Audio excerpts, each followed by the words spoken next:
반갑습니다. 최혜린입니다. 광복절 휴일 앞두고 코스피가 종가상 놀라운 1956포인트까지 올라서는 모습이 있었는데요. 오늘 좀 조정을 받아도 괜찮겠지 했는데 잘하면 추가 상승을 할 것 같습니다. 기관과 개인의 물량은 계속 나왔지만 외국인들 오늘까지 전혀 아랑곳도 않고 매수세를 이어가는 모습이 있었는데요. 그러나 차이는요. 코스피뿐만 아니라 코스닥에도 이제 외국인 기관의 쌍끌이 매수가 조심스럽게 함께 유입이 되는 모습이 있었습니다. 코스닥은 오늘 5일 연속 상승이 이미 예고가 됐습니다. 코스피가 오늘 종가상 추가 상승해줄까요? 중소형주가 완전히 가는 것도 대형주가 완벽히 쉬는 것도 아니고 굉장히 좀 어려운 장세가 펼쳐지고 있는 것 아닌가 생각이 듭니다. 정확한 종가부터 전해 듣고 오겠습니다. 시황센터입니다. 유럽의 주요 이벤트가 부재한 가운데 코스피 지수는 오늘 하루 보합권에서 팽팽한 줄다리기를 했는데요. 외국인 매수세가 8거래일 연속 유입했지만 개인과 기관의 차익 매물로 숨고르기를 하는 모습이었습니다.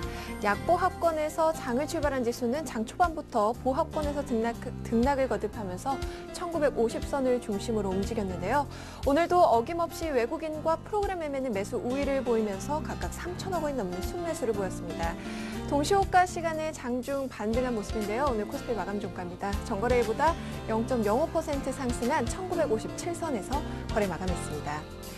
오늘 코스피에 비해서 코스닥은 견조한 흐름을 이어갔습니다. 닷새째 상승 행진을 이어갔는데요. 오늘 강보합권에서 장을 출발한 지수는 외국인과 기관의 순매수가 유입되면서 480선을 넘어서는 모습이네요. 오늘 코스닥 마감 지수입니다. 전거래일보다 0.95% 상승한 485선에서 거래 마감했습니다. 최근 발표되는 미국의 경제 지표가 다소 개선된 흐름을 보이면서 환율은 9월 QE3 도입에 대한 기대 심리가 약화되면서 상승했는데요. 오후 들어서 유로화가 낙폭을 키우고 외국인 주식 순매수가 지속됐지만 주식 자금 유입이 별로 없고 또 내고 물량도 주춤해지면서 재차 상승폭을 키웠는데요. 오늘 환율입니다. 전거래일보다 4원 40전 상승한 1134원에서 거래 마감했습니다. 이어서 코스피 시가총액 상위 종목 살펴보겠습니다. 삼성전자가 오늘장 보합권에서 134만 5천 원에 거래 마감했습니다. 자동차 3인방은 부진했는데요. 현대차와 기아차가 오후 들어서 낙폭을 더 키우면서 2%대로 밀려났죠. 오늘 현대차는 주당 6천 원씩 하락했고요. 기아차가 2.04% 밀려나면서 76,900원에 종가 기록했습니다. 현대모비스 역시 약보합권에서 31만 7,500원에 종가 기록했네요. 삼성생명도 0.41% 상승했습니다. 오늘 신한지주도 1%대로 강세를 보이면서 37,350원에 거래 마감했고요. 한국전력과 SK인노베이션도 각각 강보합권에서 거래 마감했습니다. 이어서 코스닥 시가총액 상위 종목 살펴보겠습니다. 셀트리온이 1.75% 오르면서 29,000원에 종가 기록했습니다. 다음도 소폭 상승했고요. 서울반도체 역시 1.14% 상승했습니다. CJO 쇼핑도 1.57% 오르면서 19만 3,800원에 종가 기록했고요. 파라다이스 역시 1%대로 상승 마감했습니다. SM도 3분기 실적 호조가 기대되면서 3거래일 연속 상승했는데요. 마감에 가까워지면서 오늘 3%가 넘는 상승세를 보였습니다. 3.51% 오르면서 5만 원에 종가 기록했고요. 오늘 CJENM도 0.4% 상승, 인터플렉스도 6%대로 급등하면서 6만 7천 원에 종가 기록했습니다. 이어서 오늘의 특징 업종 및 테마 종목 살펴보도록 하겠습니다. 오늘 업종별로는 혼조세를 보였는데요. 정유화학주가 외국인의 순매수에 이틀째 상승했습니다. 오늘 LG화학은 1.25% 오르면서 32만 3,500원에 종가 기록했고요. 호남석유도 1.78% 오르면서 25만 8천 원에 종가 기록했습니다. KP케미칼 역시 4%가 넘게 강세를 보였고요. SKC도 1.51% 오르면서 4만 7,200원에 종가 기록했습니다. 코스피가 보합권 등락을 거듭하면서 지루한 장세를 이어갔는데요. 증권주 역시 반등 하루 만에 재차 하락했습니다. 증권주 살펴보겠습니다. 오늘 현대증권은 2.61% 하락하면서 8,960원에 종가 기록했습니다. 삼성증권도 약보합권에서 거래 마감했고요. 미래에셋증권이 1.09%, 한국금융지주도 2.62% 하락하면서 37,200원에 종가 기록했습니다. 새누리당이 오는 19일 투표를 통해서 대선 후보를 결정하기로 하면서 박근혜 관련주들이 연일 강세를 보였습니다. 오늘 이주는요 3.53% 오르면서 64,600원에 종가 기록했고요. 대유 신소재도 5%가 넘는 급등세를 보였습니다. 보령 메디앙스가 3.09%, 신우가 5.2%, IMBC는 8%가 넘게 급등세를 보이면서 7,210원에 종가 기록했네요. 회사에 수천억 원의 손실을 입힌 혐의로 법정 구속된 김승현 한화 회장이 서울 서부지법으로부터 징역 4년에 벌금 50억 원을 선고받자 한화그룹주가 장 초반부터 동반 약세를 보였는데요. 한국거래소는 김 회장의 실형과 법정 구속으로 한화그룹주가 거래 정지는 되지 않을 것이라고 밝히면서 낙후금 제한적인 모습이었습니다. 한화가 2.59% 하락 마감했고요. 하나케미칼은 0.46%, 한화증권은 0.62% 하락 마감했습니다.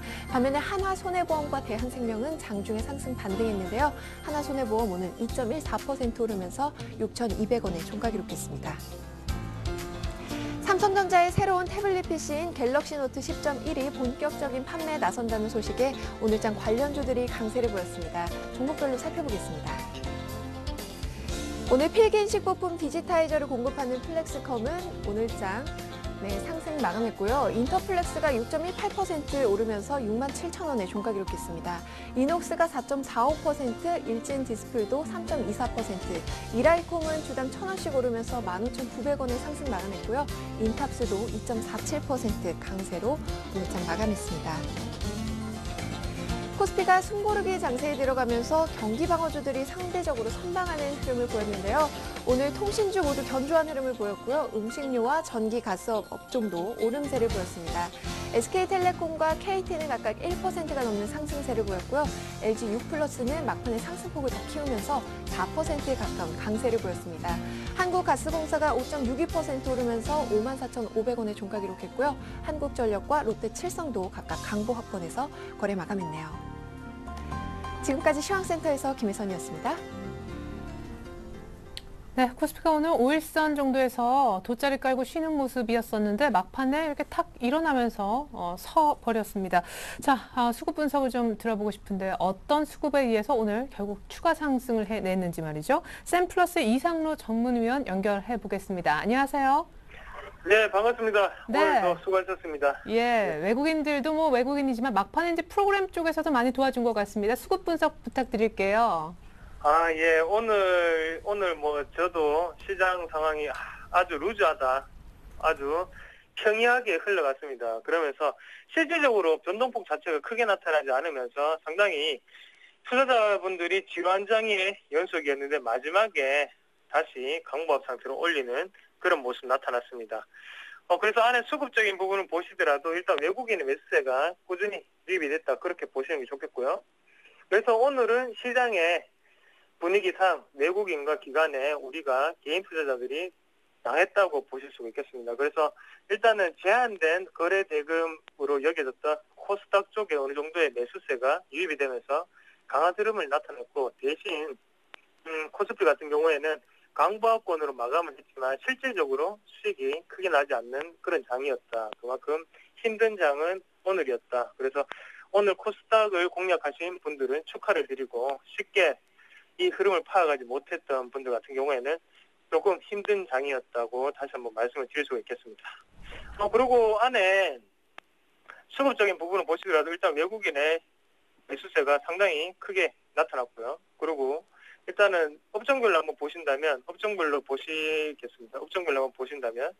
일단 외국인의 화학, 그리고 금융업, 그리고 전기전자 쪽에 매수가 강하게 나타나는 반면에 일단 운수장비 쪽은 그렇게 크게 강하게 나타나지 않았습니다. 그리고 화학 쪽은 일단은 저점 매수세가 조금 유입이 됐다고 생각이 되고, 그리고 3분기에 대한 기대감이 작용을 했고요. 그리고 금융업에 지금 외국인이 매수를 계속적으로 넣어놓은 포지션은 일단은 시장 자체를 좀 긍정적으로 생각하는 면이 강하지 않나, 그렇게 확인을 해볼 수가 있겠습니다. 그래서 지금 시장이 단기적인 상승장이 아니라 장기적인 흐름에서 어느 정도의 상승장이라는 걸 나타내는 금융업에 대한 외국인의 매수세다, 그렇게 나타낼 수가 있겠고요. 그리고 전기전자 업종 같은 경우에도 달리는 말에 추가적으로 더욱더 말에 채찍질을 가하는 형상이었다. 그래서 좀 더 큰 상승세가 이루어졌다, 그렇게 보시면 좋겠습니다. 그래서 업종별로 한번 보시더라도 뭐 일단 코스닥 쪽에 상당히 큰 상승세가 두드러졌고요. 코스피 같은 경우에는 그렇게 큰 상승세는 없었습니다. 그래서 통신업이나 이런 경기 방어주가 많이 올랐다고 생각을 하면 코스닥 같은 경우에는 전반적인 분위기가 상당히 많이 오르는 그런 상승세가 연출이 됐습니다. 예. 자, 이렇게 해서 저희가 업종별 수급까지 좀 동향을 들어보았습니다. 무엇보다 오늘 코스닥 쪽에 투자하신 분들은 축하드린다라는 말씀을 하셨잖아요. 코스닥 중소형주 종목 중에 수급이 이렇게 좀 몰리면서 오늘 특징적인 움직임을 보인 종목이 있었나요? 예, 뭐 시장의 지금 분위기를 살펴보셔야 되는데 일단 코스피 같은 경우에는 화학이 상당히 큰 역할을 했다고 보고요. 네. 그리고 지금 코스닥 같은 경우에는 이제 IT 부품 쪽이 상당히 큰 역할을 했다. 그렇게 말씀을 드릴 수 있겠습니다. 그래서 일단 인터플렉스라는 종목을 꼭 말씀을 드려야 될 것 같은데 인터플렉스가 6% 올랐다. 그러면 중소형주, 개별 중소형주를 치면 상한가를 2번 기록했다. 그렇게 보시는 게 좋겠고 일단 그만큼 강한 상승세 그리고 인터플렉스 같은 경우에는 FPCB 관련주로 유명하죠. 그래서 뭐 삼성전자라든지 아니면 애플에 대해서 어느 정도 수혜를 받는 업종인데요. 그만큼 매출처가 다변화가 되어 있다는 게 자체가 기업에 상당한 메리트가 있고요. 그리고 FPCB 관련 업종 같은 경우에는 마이크로소프트에 대한 루머도 많이 떠돌고 있는 상태인데 그만큼 기대감도 상당히 작용을 하고 아이폰 5 출시에 대한 기대감 그리고 2분기 실적 또한 상당히 긍정적으로 나타나면서 그런 부분이 복합적으로 맞물리면서 수급 자체가 상당히 고르게 나타났다고 말씀을 드릴 수가 있겠습니다. 그래서 오늘 같은 경우에 뭐 지금 다시 한번 보시면요. 네, 잠시만요. 인터플렉스 같은 경우에도 좀 더 IT 부품 쪽에 관심을 계속적으로 기울이셔도 될 것 같다. 그렇게 말씀을 드리겠고요. 실적이 되는 대신 IT 부품주 쪽으로 보시자. 그렇게 말씀을 드리겠습니다. 그리고 코스피의 특징적인 모습을 볼 수 있는 종목이 한 개가 있는데요. 그 부분은 LG화학을 좀 말씀을 드려야 될 것 같은데 LG화학 같은 경우에 오늘 1.2%가 올랐지만 시장 평균 이상으로 오른 모습이죠. 그만큼 화학주에 대해 실적이 두드러진 개선세가 조금 전망이 되는 부분이 있지 않나 그렇게 말씀을 드릴 수가 있겠고 앞으로도 추가적인 상승이 가능한 구간입니다. LG화학 같은 경우에는 제가 전에도 말씀드렸지만 장기적인 추세로 봤을 때는 35만 원까지도 가능한 자리다. 그만큼 지금은 여기에 나와 있는 이 갭 자체를 메꾸기에는 상당히 예전보다는 쉬워 보인다. 그렇게 말씀을 드리겠습니다. 그래서 수급적인 부분을 다시 한번 확인을 하시면서 LG화학을 가지고 계신 분들은 홀딩하는 자세를 유지하시고요. 보유하고 안 계신 분들 같은 경우에도 약간의 화학주는 포트폴리오의 한 종목 정도는 보유를 하셔도 괜찮다. 그렇게 말씀을 드릴게요. 네, 좋습니다. 장기 35만 원까지 LG화학 전망까지 해주셨는데요. 내일장에는 어떤 종목이 좀 뜰까요? 내일장 관심 좀 미리 좀 알려주시면 좋겠는데요. 예, 제가 말하는 대로 다 올라오면 상당히 저도 기분이 좋을 것 같아요. 네. 예, 그래서 일단은 뭐 장기적인 흐름도 괜찮고 단기적으로 내일만 보시더라도 괜찮다고 생각되는 종목군을 좀 말씀을 드리겠습니다. 그래서 네. 일단은 종근당이라는 기업입니다. 종근당 같은 경우에는 뭐 일단 아시다시피 의약품 회사죠. 의약품 회사인데 뭐 시장 상을 한번 보시면 일단은 약가 단가 자체가 인하가 많이 됐었죠. 하지만 그런 부분 자체가 어느 정도는 회복적인 국면에 나와 있다. 그리고 2분기에 매출이 증가를 했습니다. 대신 영업이익은 감소를 했죠. 하지만 3분기 같은 경우에는 수익성이 어느 정도는 더욱더 개선이 될 것이라는 그런 만증적인 사례도 있었고요. 그래서 종근당 같은 경우에 큰 추세를 한번 보시더라도 일단은 단기적인 모멘텀을 한번 보신다면요. 일단은 3중 바닥이 형성이 됐죠. 그래서 지금 뭐 일봉상으로 보시면 잘 모르시겠지만 이 부분 자체를 분봉상으로 넘어가서 한번 체크를 한번 해보시면 잠시만요. 분봉상으로 들어가서 한번 체크를 한번 해보시더라도 바닥권 자체가 지금 잡혀있는 상태로 올라가는 모습입니다. 그래서 지금 바닥권으로 한번 보이는 자리가 한 번의 바닥이 생기고 난 다음에 다시금 상승 다음에 다시 두 번째 바닥 그리고 지금 세 번째 바닥을 찍고 다시금 상승하는 모습입니다. 그만큼 내일 자리가 어느 정도 금요일 기대되는 자리다. 그리고 지금 마지막에 끝나는 모습을 보시더라도 지금 같은 경우에는 5일선 자체를 다시금 올라타는 모습이에요. 그래서 11선 자체에 대이는 그런 느낌이 주지 않고 곧장 다시 끌어올리는 모습이 어느 정도는 내일 추가적인 상승 그리고 갭 상승이 기대되는 자리가 아닌가. 그래서 혹시나 내일 시장을 한번 보시다가 내일 갭 상승을 만약에 한다. 그러면 장중 눌림목을 조금 공략하시자. 그렇게 말씀을 드리겠고요. 그래서 일단 갭 상승 역단의 전제하에서는 매수가 같은 경우에는 한 23,200원 정도죠. 23,200원 자리를 좀 보시면 좋겠고, 대신 손절가 같은 경우에는 밑에 11선 부분을 좀 보시면 좋을 것 같아요. 그래서 22,400원까지는 좀 손절을 생각을 하시고, 대신 목표가 같은 경우에는 좀 길게 보셔도 되는 자리다. 그래서 26,000원, 27,000원까지도 쉽게 갈 수 있는 자리니까 항상 조금 장기적인 관점에서도 괜찮고 단기적인 관점에 괜찮은 종근당을 추천해드리겠습니다. 네, 내일 갭 상승할 가능성도 농후해 보이지만 장중 눌림시 한번 공략해보자 종근당 추천을 한번 받아봤습니다. 포함해서 오늘 수급 분석 들어봤습니다. 샘플러스 이상로 전문가님 도움 말씀이었습니다. 감사합니다. 네, 고맙습니다. 네, 자 이번엔 여의도 쪽 시각을 한번 들어보려고요. 대신증권의 김영일 연구원 연결하겠습니다. 안녕하세요. 예, 안녕하십니까. 네, 오늘 좀 조정받을 줄 알았는데 올랐습니다. 외국인도 8일째 사고요. 예, 금일 코스피는 0.95포인트 상승한 1957.91포인트로 상승 마감했습니다. 외국인은 3,528억 원을 순매수하며 8일 연속 순매수 행진을 지속한 반면에 기관과 개인은 각각 848억 원, 2,501억 원을 순매도했습니다. 업종별로는 경기 방어 업종인 통신 그리고 전기가스 제약 업종이 1%대 상승세를 보인 반면에 운송장비 업종과 증권 업종은 하락세를 보였습니다. 코스피는 1950포인트 돌파 이후에 지금 현재 숨고르기 상태에 들어간 상태인데요. 외국인의 매수세와 기관의 차익 실현 물량이 팽팽히 맞서면서 방향성을 모색하고 있는 중입니다. 네, 기관이 발목 잡고 있어서 쉽게 못 올라간다라는 얘기신 것 같은데 이제 1950에서 앞으로 어떻게 될까 이 부분이 중요할 것 같습니다. 차별적으로 주가가 올라간다고들 많이 말씀하시던데요. 예, 일단 그 1950포인트 이상에서 나타날 그 변화들에 대해서 좀 예상을 좀 해볼 수가 있는데요. 일단은 주가의 최근의 빠른 상승으로 시장에 대한 경계 심리가 커지고는 있지만 여전히 추가 상승에 초점을 둔 전략이 바람직하다는 판단입니다. 과거의 사례를 통해 볼 때 그 코스피 향후 경로는 두 가지로 좀 예상을 해볼 수가 있는데요. 첫 번째는 안도랠리 이후에 주가가 바로 반락했던 2011년 11월의 경우입니다. 그리고 두 번째는 안도랠리 이후에 주가가 고점대에 좋은 박스권에서 움직였던 2012년 3월과 4월의 경우인데요.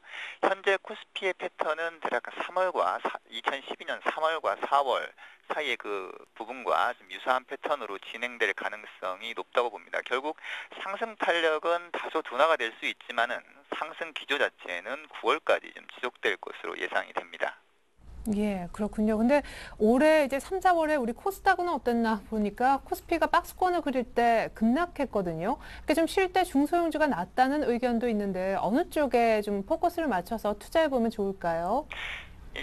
그 업종별 차별화 가능성은 좀 현재 시장에서 좀 남아있는 상태입니다. 이제 과거 이제 수급 측면에서 보게 되면은 지난 2월과는 달리 기관 투자가의 지금 매도 압력이 그다지 높은 상황은 아닙니다. 네. 또한 이번 안도랠리 특징 중에 하나는 업종 간 수익률 편차가 크지 않았다는 점입니다. 투자자들의 조심스러움에 대한 결과로 해석할 수 있지만 업종 간 쏠림이 나타나지 않았다는 점은 추가 상승에 이제 긍정적인 신호로 작용할 것 같고요. 앞으로 이제 진행될 추가적인 상승 국면에서는 이전과는 조금 다른 변화가 나타날 것으로 예상을 합니다. 지금까지는 달리 업종별 차별화가 좀 나타날 가능성이 높은데요. 가격 부담과 수급의 한계가 이러한 좀 선택을 가속시킬 것으로 예상을 합니다. 지난 3, 4월에는 삼성전자, 자동차 중심의 독주가 진행된 바 있는데요.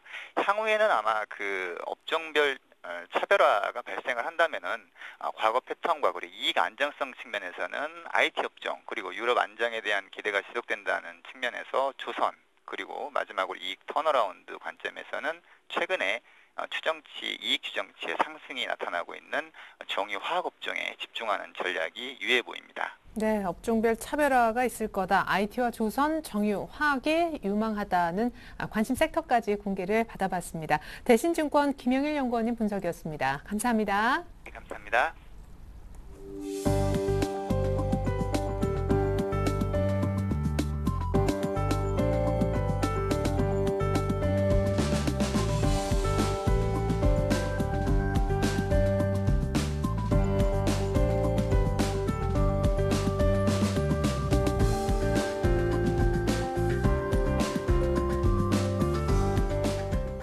이번 순서는 내일장 다이렉트 전략 시간입니다. 내일장 이길 수 있는 방법 두 분의 전문가 모시고 미리 듣는 시간 되겠습니다. 라이징스탁의 홍희진 팀장님과 동양증권 도남지점 김주선 대리님 모셔봤습니다. 안녕하세요. 네, 안녕하십니까. 네, 자, 두 분한테서 미리 답을 받아놨거든요. 내일장 이길 수 있는 방법 화면 먼저 보시죠. 네, 내일장 다이렉트 전략 주식 내일 살까요? 변수는요. 내일 종목 살 때 선정 기준과 결정적으로 뭘 사면 좋을지 제가 여쭤봤습니다. 자, 받은 답을 미리 보면요. 우리 홍희진 팀장님은 내일 지수보다는 업종에 초점을 맞춰서 매수해보자고 하셨고, 김주선 대리님은 지금은 좀 관망이 필요할 때다라고 하셨습니다.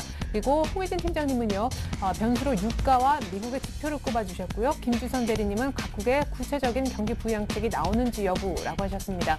홍희진 팀장님은 종목 고를 때 시장 대비 강한 종목 중에서 사야 된다는 관점, 그중에 고려 아연이라고 콕 집어주셨고, 김주선 대리님은 대형주 중에 사야 된다라는 관점이신데, 지난주에 잠깐 언급을 해주셨던 삼성 엔지니어링을 탑으로 보고 계시네요.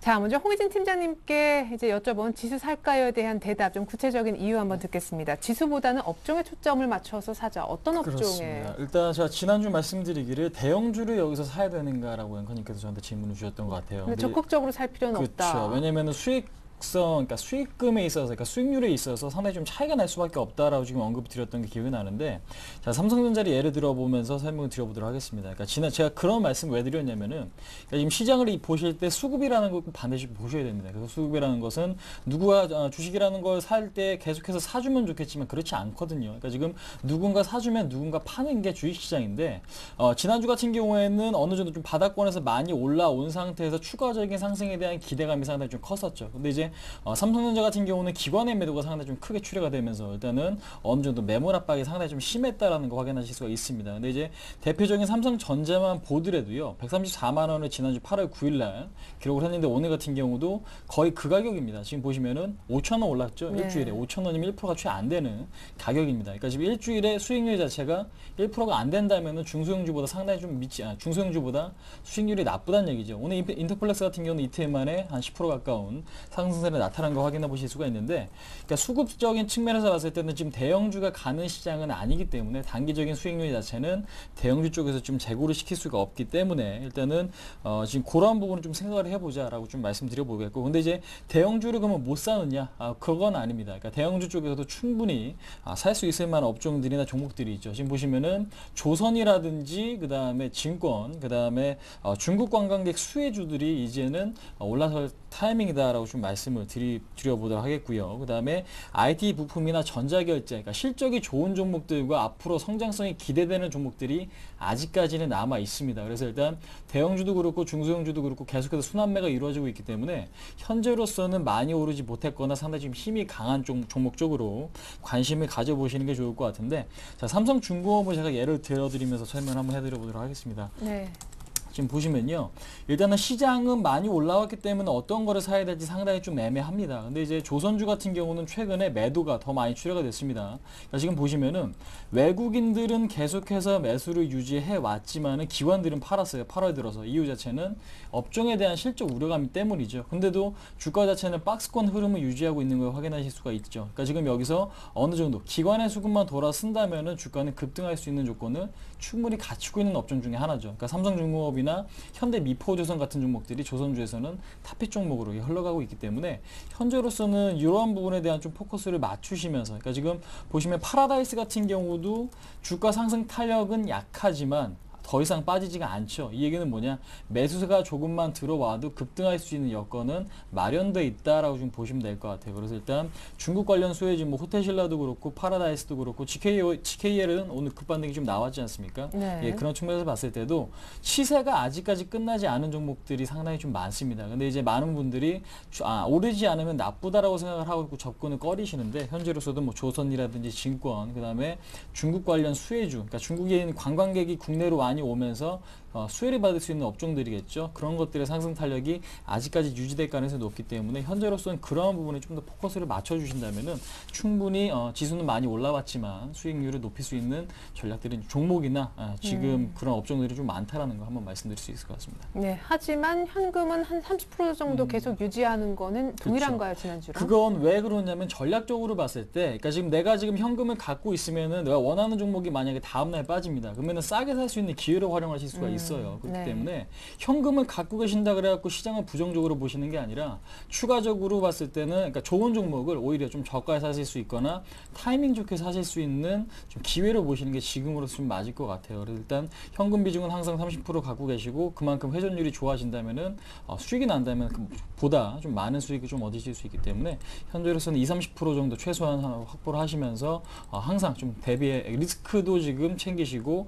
기회도 가질 수 있는 그런 전략이 아닌가 한번 말씀드릴 수 있을 것 같습니다. 네, 좋습니다. 그에 반면에 내일장 뭔가 산다라기보다 좀 보자라고 관망 의견 주셨는데 지난주에도 약간 이제 기간 조정 이후 상승을 점치셨잖아요. 예, 일단은 코스피 한정에서는 저는 일단 관망을 좀 말씀드렸었는데요. 네. 저번 주에 이제 분명히 말씀드렸던 부분은 코스피의 상승 정도가 너무 단기간에 심하게 나타났기 때문에 코스닥이나 중소형주 쪽으로 그 수급이 충분히 쏠릴 수 있다라고 말씀드렸어요. 근데 뭐 제가 말씀드린 것처럼 극단적으로 좀 나타나지는 않고 또 코스피가 기관 매도세하고 외국인 매수세의 대결 국면이라고 말씀드렸는데 네. 외국인 매수세는 여전히 강하게 나오고 있는데 기관 매도세는 생각보다는 조금 약한 부분이 나왔거든요. 네네. 그래서 코스피가 어느 정도 좀 버티고 있는 것 같고 오늘만 봐도 일단 어쨌든 상대적으로는 코스닥이 더 괜찮은 모습이 나오고 있는데 이 부분은 며칠 더 지속이 될 것 같고요. 네. 제가 관망이라고 말씀드린 부분은 코스피 한정에서 말씀드렸지만은 뒤에서 여러 가지 변수를 또 말씀드리겠지만은 지금 그 코스피 종목 중에서 뭐 다음 분기 실적이나 혹은 수주와 같은 것들이 이익 개선이 이어지고 있음에도 불구하고 쉬어가는 종목들이 있습니다. 그래서 그런 부분은 기간 조정 국면에서 뭐 아주 깊은 조정은 나오지 않겠지만은 좀 미세 조정이 나올 시에 모아가는 전략을 지금 취해야 될 것이고 저번 주에는 반대로 말씀드렸지 않습니까? 코스닥이 상대적으로 너무 쉬어가고 있다. 그렇기 때문에 코스닥 쪽을 지금은 공략해야 된다고 말씀드렸는데 이번 주에는 반대입니다. 며칠 더 여유가 있긴 하지만은 이제는 또 그 코스닥을 제가 말씀드렸던 부분이 차익 실현이 이제 가능한 수준까지 올라오고 있는 상황이거든요. 그러면은 그 부분을 다시 코스피로 좀 옮겨가는 전략을 구사하셨으면 좋겠고 한번 차트를 잠시 한번 보여드리면은 저번에 말씀드린 부분이 제가 코스피하고 코스닥을 비교해 가면서 말씀드렸었습니다. 근데 일단 코스피 보시면은 제가 여기 왼쪽에 동그라미를 쳐놨는데 이 부분이 이제 올 초에 이제 갭 상승을 하면서 외국인이 1조 이상 매수하면서 올라가기 직전 모습입니다. 그래서 한 번에 올리지 않죠. 한 번 이제 1조 정도 사서 올린 다음에 일주일 정도 기간 조정을 거치고 또 갭 상승을 하면서 지수가 2,000포인트를 돌파하는 모습이 나옵니다. 근데 그때 말씀드린 부분이 3월에 LTR로 그러니까 돈을 푸는 작업들이 일정이 있었기 때문에 한 달 전에 외국인들이 들어온 부분이 있다. 그래서 그런 모습이 지금 굉장히 시장이 비슷하다. 다음 달에 있을 9월 14일이나 뭐 이번 달 말에 있을 나중에도 말씀드리겠지만 잭슨홀 컨퍼런스라고 이제 여러 가지 경기 부양책을 앞두고 미리 외국인 자금이 들어오는 부분이 상당히 유사한 부분이 있다라고 말씀드렸는데 그런 부분에서 올 3월달 그래 들어오기 전에하고 비슷하게 기간 조정이 잠시 기회를 주지 않을까라고 말씀드리고 싶습니다. 그래서 코스피를 보여드렸고 코스닥을 한번 보여드릴게요.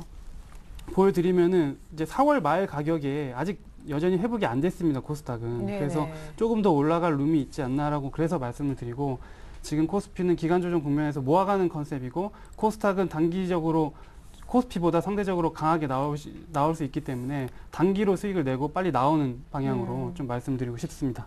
예, 좋습니다. 자, 하지만 이제 코스피에 대해서는 약간 또 관망이라고 얘기를 하셨는데요.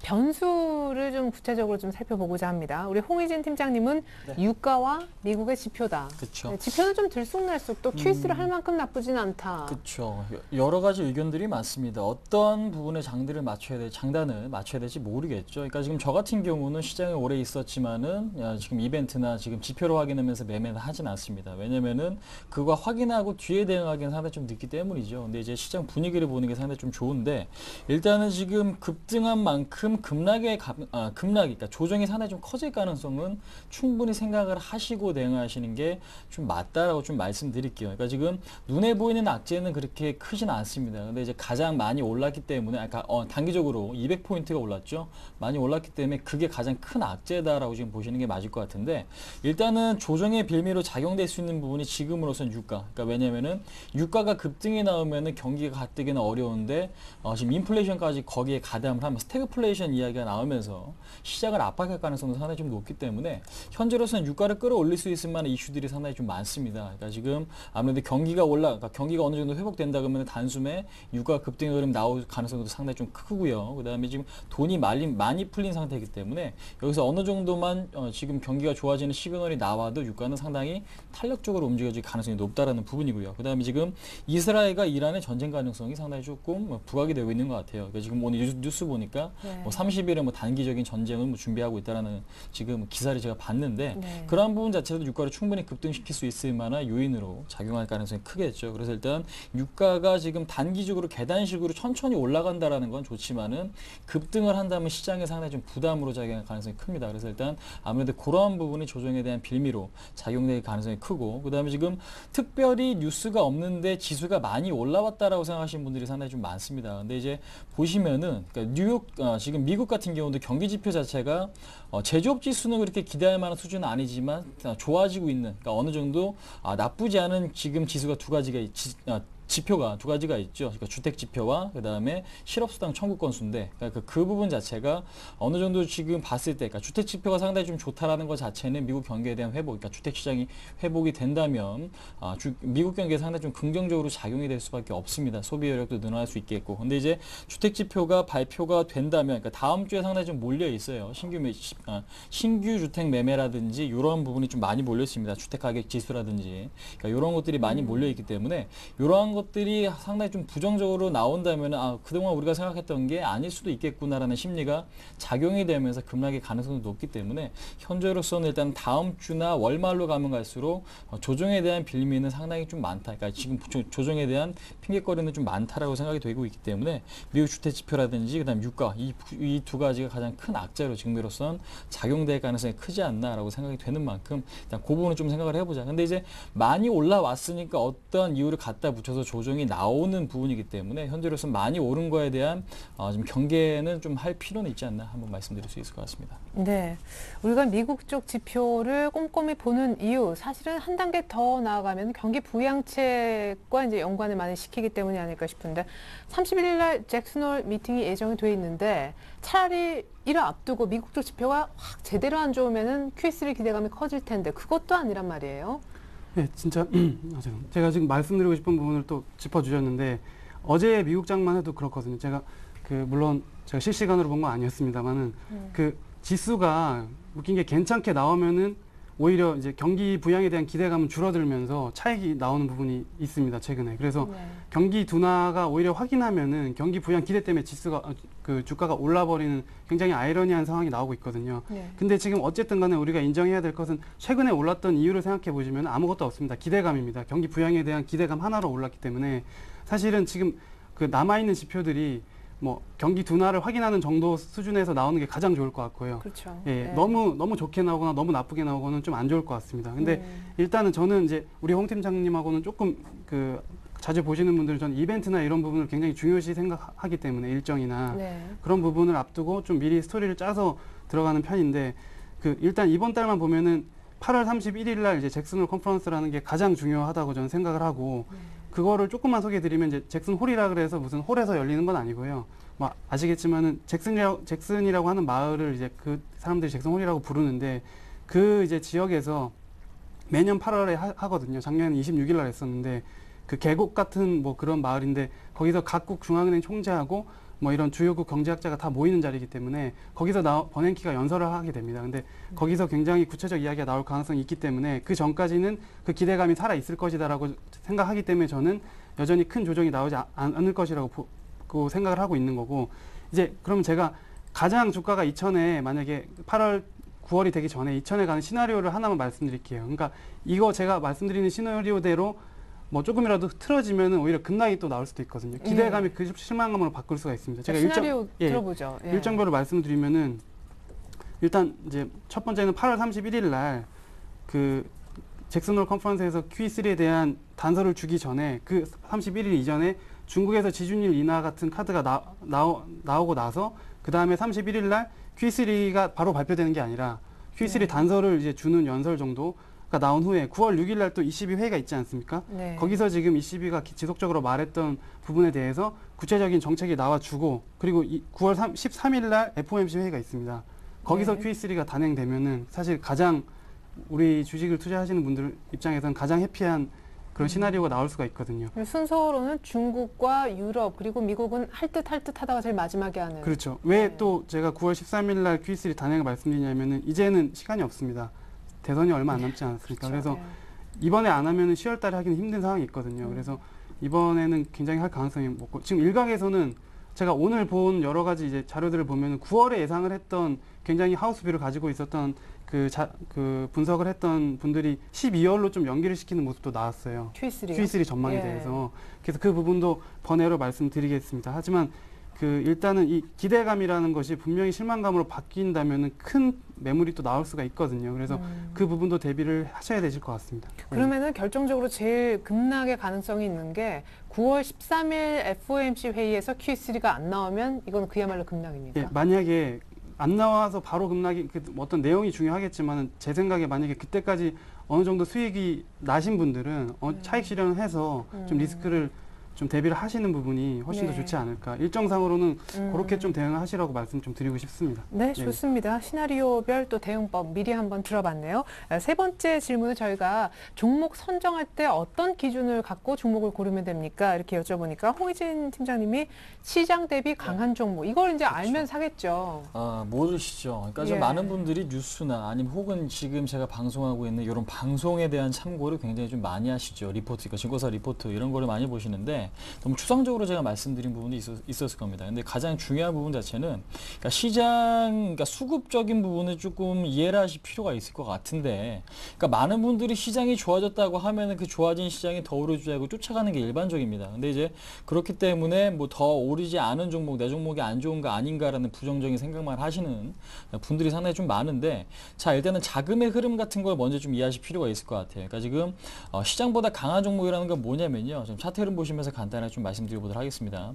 지금 보시면은 코스피 같은 경우는 단기적으로 200포인트가 올라왔어요. 200포인트가 올라왔는데 가장 큰 역할을 했던 건 외국인과 프로그램이었죠. 근데 이제 기관이 저가 매수에 어느 정도 좀 가담을 하면서 시장 방어의 역할도 하긴 했지만은 일단 그러한 물량과 개인들의 물량이 차익 실현 매도로 좀 나오고 있습니다. 근데 이제 아무래도 지금 지수가 오르면 오를수록 그런 차익 매도는 커질 수밖에 없겠죠. 그러니까 지금 기관들과 개인들의 물량이 같이 나오는데 외국인 혼자 그것을 방어하기에는 사실상 불가능할 수밖에 없습니다. 그래서 일단 대형주 같은 경우에는 지금 현재 구간에서 큰 폭으로 오르기보다는 물량 소화하면서 계속해서 넘어가는 과정이다라고 이해하시면 될 것 같고, 그러니까 큰 폭의 급락이 나오더라도 현재로서 이상할 게 없는 게 아무래도 지금 60일선, 120일선, 1920포인트까지의 순간적인 급락도 충분히 나와줄 수가 있다라는 부분이죠. 그래서 일단 시장을 보시면은 대형주 시장은 먼저 약하다라는 것 좀 말씀 드려보도록 하겠습니다. 근데 이제 시장보다 강하다라고 말씀드리는 게 뭐냐면요.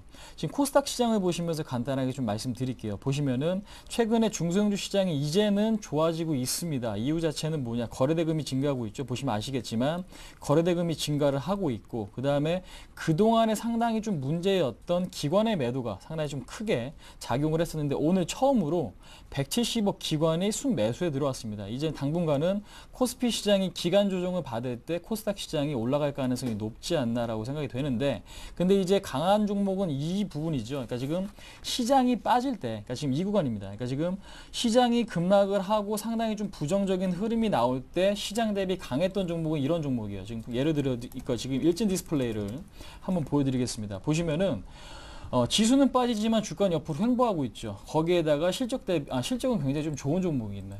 좋은 종목입니다. 그러니까 이런 종목들이 상당히 시장 대비 강하다라고 좀 보실 수가 있는 거고, 오늘 급등했던 지금 인터플렉스 같은 종목들도 이런 흐름이 연출이 되고 있죠. 그러니까 지금 제가 지난주에도 대형주를 예를 들어드리면서 말씀드렸던 게 시장은 저가를 이탈했지만 화학업종을 이탈하지 않았기 때문에 더 강해질 수 있다라는 부분을 언급드렸는데, 역시나 마찬가지로 중소형주에서도 마찬가지 흐름이 나타나고 있습니다. 많습니다. 그래서 일단 시장을 봤을 때 지수가 빠지는데 견고하게 버티는 종목이 있는가, 그러니까 그 부분을 지금 먼저 보시면 될 것 같고, 현재 시장에서는 박스권 종목, 그러니까 박스권의 흐름을 보이고 있는 종목들이 좀 주목을 하실 필요가 있을 것 같아요. 그러니까 대형주 같은 경우에도 지금 고점에 대한 돌파를 하고 있지는 않지만은 저점에 대한 지지가 잘 나오고 있는 종목들이 상당히 좀 많습니다. 그러니까 삼성중공업이라든지 고려아연 같은 대형주죠. 고려아연 같은 종목들 그런 흐름이 연출이 되고 있고, 그 다음에 포스코캠텍이라는 종목도 일단 보시면은 단기적인 지금 박스권을 뚫어버리는 이 흐름이 연출이 되려고 하고 있습니다.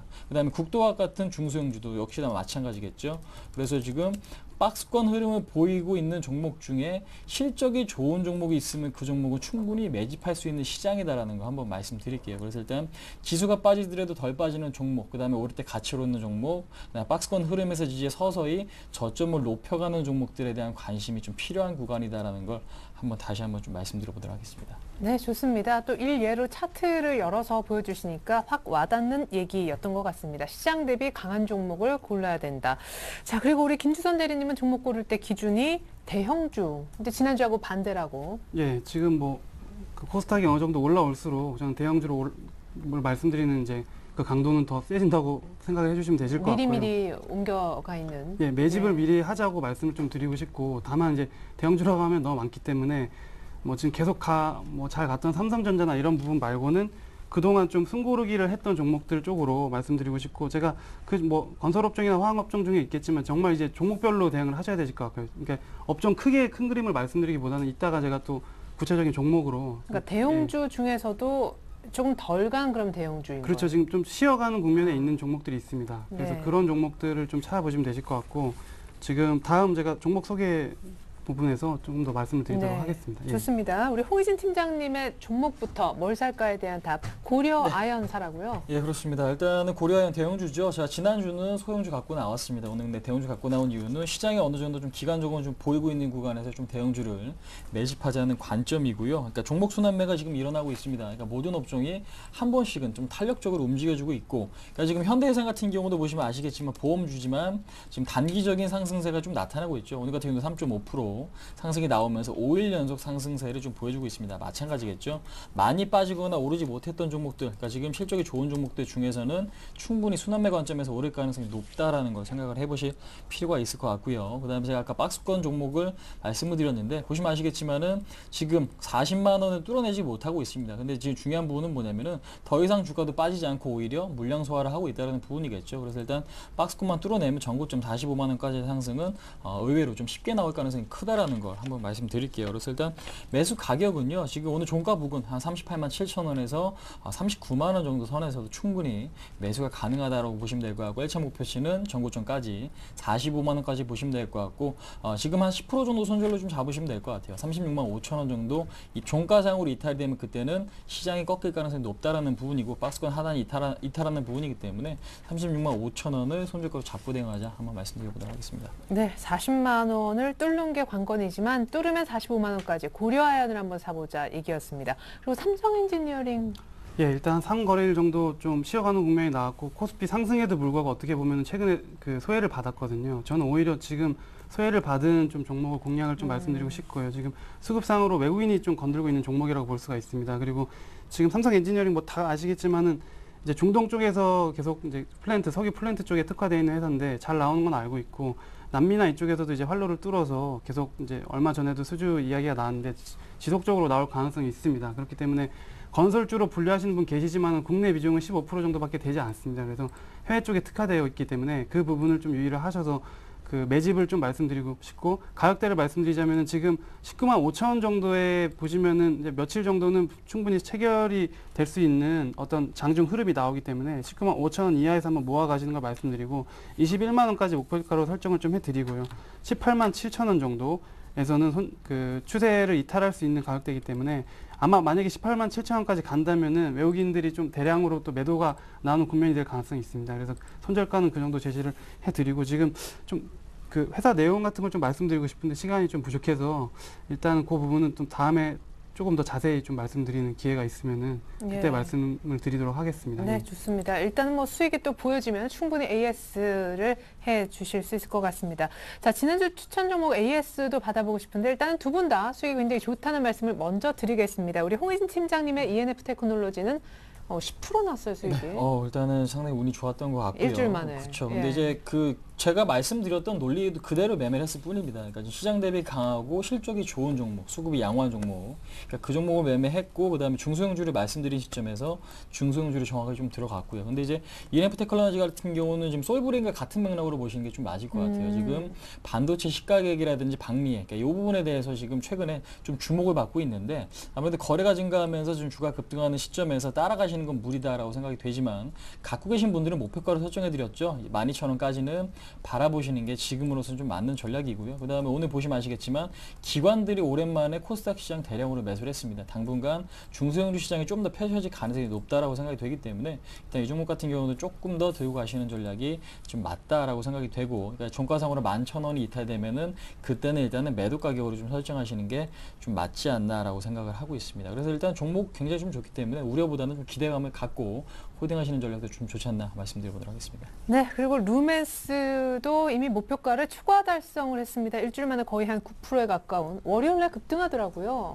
예, 같은 맥락입니다. 지금 굉장히 쉬어갈 때 말씀드린 이유도 그 루멘스가 회사가 지금 굉장히 좋게 되고 있는 건 다 아는 사실이고 수급상의 코스피가 굉장히 오른 상태에서 코스닥으로 넘어가는 지금 시기거든요. 그래서 요 며칠 정도 조금 더 좋은 흐름은 계속될 것이라고 보기 때문에 한 7,000원, 최소 7,000원 이상에서는 뭐 충분히 매도를 하실 여유가 있으실 것 같고, 그 뒤에는 이제 코스닥이 좀 잠잠해진다, 수급상 보시다가 코스닥 베팅이 좀 약해진다 싶으실 때 코스피로 좀 옮겨가면서 매집을 하시는 쪽으로 그렇게 좀 말씀드려 보겠습니다. 네, 좋습니다. 그 루멘스가 이렇게 월요일에 급등하고 사실은 오늘도 좀 밀렸었는데 밑꼬리 달고 다시 올라갔습니다. 최근에 제일 중요한 게 또 수급 아니겠습니까? 수급 잠깐만 볼까요? 예, 수급도 지금 보시면은 외국인 쪽에서 이 종목은 많이 건들고 있거든요. 오늘 특히 11만 주 정도 크게 들어왔는데 예. 지금 개인이 좀 받아내는 양상이 나오고 있고, 일단은 지금 어닝 서프라이즈 나온 이후로 계속 수급도 외국인 쪽에서 오히려 베팅이 들어오고 있는 모습이 나오고 있어요. 그래서 네. 상당히 많이 올랐음에도 불구하고 견조하게 계속 유지가 되고 있기 때문에 7,000원 이상에서 한번 파는 걸. 예, 최소 7,000원 이상으로 파는 거고, 지금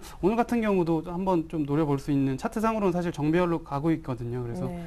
오늘 같은 경우도 뭐 한 4, 5% 정도는 추가 수익 보고 네. 충분히 들어갈 수 있는 자리 아닌가, 예, 그렇게 좀 말씀드리고 싶습니다. 네, 예. 좋습니다. 약간의 룸이 조금 더 남아있는 상황, 기존 목표가는 달성했습니다만 적당히 이제 하루 이틀 정도 더 보고 현금화 하시면 좋겠습니다. 이렇게 해서 기존 종목 루멘스와 ENF 테크놀로지 AS 들어봤는데요. 두 분이 얘기하셨던 내일장 다이렉트 전략 종목까지 다시 한번 총 정리해서 보여드릴게요.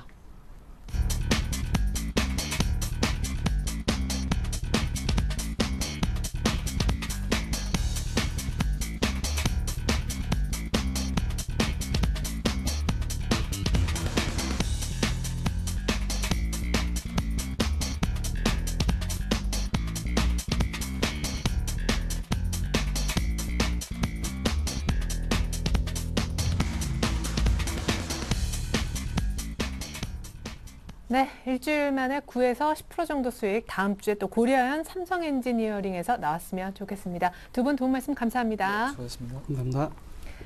네, 오늘 저희가 준비한 소식은 여기까지입니다. 참고로 설문제 TV를 이제 KT 올레 IPTV에서도 시청하실 수가 있습니다. 실속형 이상이라야 가능하고요. 채널 번호는 184번이니까 참고하시면 좋겠습니다. 감사합니다.